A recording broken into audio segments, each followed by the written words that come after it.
Guys, আমরা আছি পায়রা নদীর পুরো মাঝখানে। দেখুন নৌকায় আছি এখন আমাদের।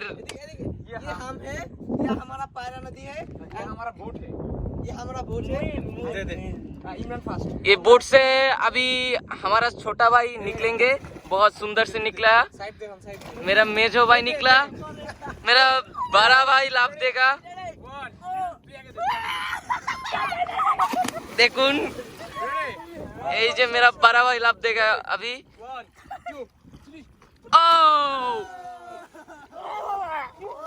गाइस बहुत ही सुंदर हुआ है। तुम यहाँ पर आओ।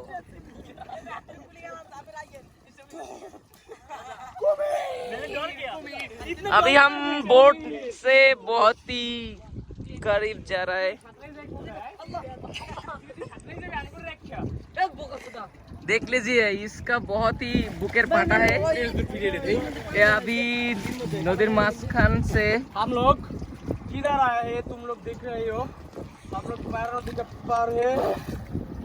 रोड में मेरा माथा घूर गया, हो रही है। ইমরান কত দূর এসে পড়ছি? ওঠ ওঠ এখন এই বেজে 15 মিনিটের মতো ভিডিও।